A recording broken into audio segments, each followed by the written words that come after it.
Selamat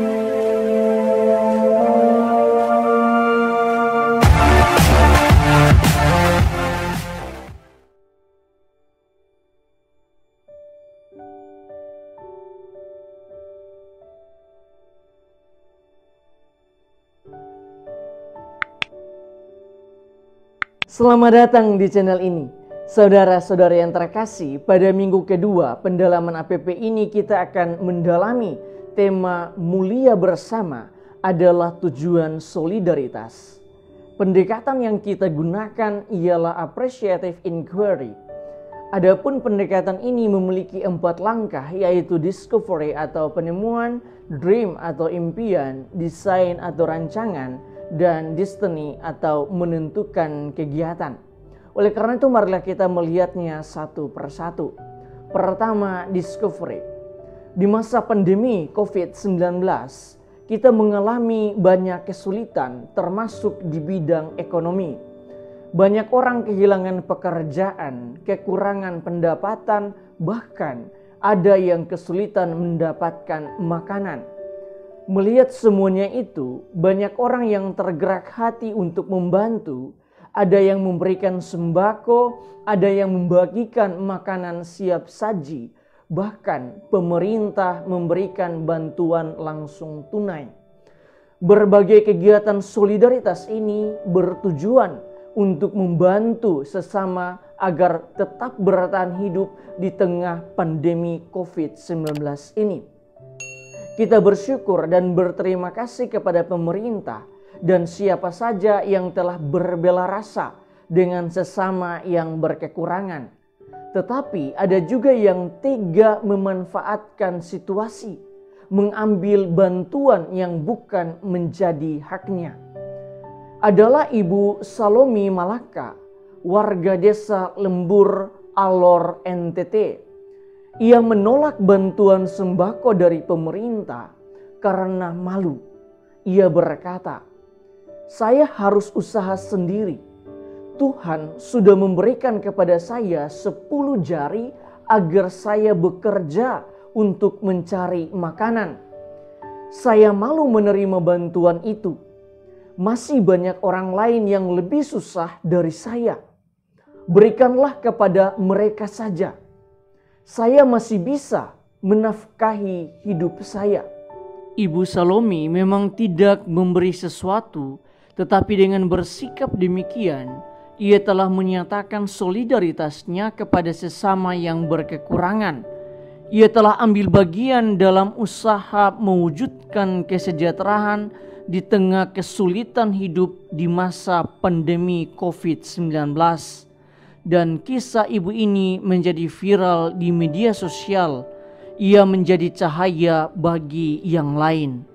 Kedua, dream.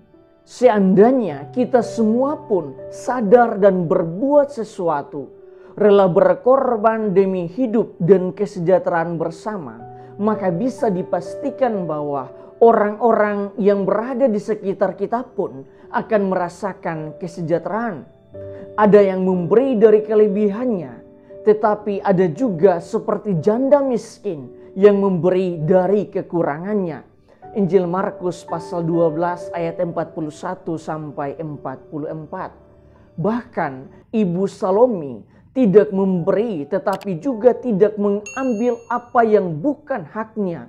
Lalu ia bekerja keras memenuhi kebutuhan hidupnya. Dengan cara masing-masing, mereka telah menyatakan solidaritasnya untuk mewujudkan kesejahteraan bersama. Marilah kita menjadi cahaya solidaritas demi kesejahteraan bersama. Ketiga, desain. Saudara-saudari terkasih, tibalah saatnya kita merencanakan apa yang mau kita buat sepanjang minggu kedua ini sebagai buah permenungan kita. Sebagai pribadi, apa yang akan saya lakukan untuk membantu orang lain dalam rangka mewujudkan kesejahteraan bersama? Sebagai keluarga, kegiatan apa yang bisa diusahakan bersama untuk mewujudkan kesejahteraan bersama? Sebagai suatu wilayah rohani, rukun, lingkungan, ataupun stasi, apa yang akan kita buat sebagai buah gerakan bersama umat di dalam minggu ini. Ingatlah bahwa tujuan solidaritas kita adalah bersatu dengan Yesus Kristus dan bersatu dengan sesama untuk mewujudkan kesejahteraan dan kemakmuran tiap orang dan juga bersama. Caranya ialah dengan memberi dalam kekurangan ataupun dengan tidak mengambil apa yang bukan hak kita agar orang lain bisa memenuhi kebutuhannya. Dengan cara ini kita menjadi terang bagi terwujudnya kesejahteraan setiap orang dan juga kesejahteraan secara bersama-sama. Keempat, destiny. Jadi sekarang apa yang akan kita lakukan sebagai gerakan bersama? Secara pribadi, marilah kita kembangkan budaya mendahulukan orang lain atau mengembangkan budaya antri. Misalnya, waktu makan, saya persilahkan orang lain duluan. Ketika kita berpapasan dengan orang lain, kitalah yang terlebih dahulu memberi hormat kepada orang lain. Kita juga bisa membuat komitmen untuk hadir di dalam ibadah wilayah, jalan salib, ataupun ibadah-ibadah yang lain. Sebagai keluarga, orang tua dan anak-anak bisa membuat gerakan pertobatan keluarga. Contoh konkretnya, membagi tugas untuk membersihkan rumah. Siapa yang menyapu, mencuci piring, masak, bersihkan halaman, dan lain sebagainya. Selain itu, kembangkanlah eklesia domestika, artinya keluarga perlu mengadakan satu ruang doa di dalam rumah dan secara rutin memperhatikan waktu doa keluarga. Sedangkan untuk gerakan bersama umat di dalam wilayah rohani, lingkungan, rukun ataupun stasi ataupun yang lebih luas paroki, misalnya pada hari Sabtu sore membersihkan gereja, sakristi ataupun halaman gereja. Selain itu, umat juga bisa menggalakkan sumbangan bagi keluarga-keluarga yang kurang mampu, baik keluarga Katolik maupun kepada keluarga-keluarga yang non-Katolik. Saudara-saudariku yang terkasih, pada bagian akhir ini saya hendak mengakhiri pendalaman ini dengan dua nilai yang perlu kita amalkan di dalam hidup kita masing-masing sepanjang masa tobat ini, yaitu pertama, di dalam memberi, kita tidak berpatokan pada seberapa banyak kita miliki dan seberapa banyak yang harus kita berikan kepada orang lain. Karena yang terpenting di dalam memberi ialah bukan seberapa banyak kita memberi, tetapi seberapa besar ketulusan kita di dalam memberi.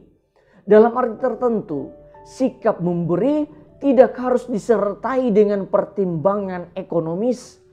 Dengan kata lain, jangan takut kehilangan dalam hal memberi sebagaimana yang telah diteladankan oleh janda miskin di dalam kitab suci.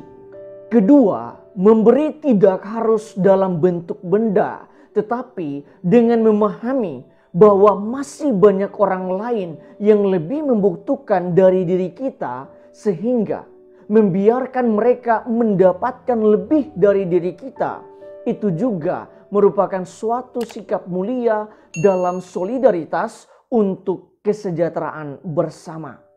Tuhan memberkati kita semua.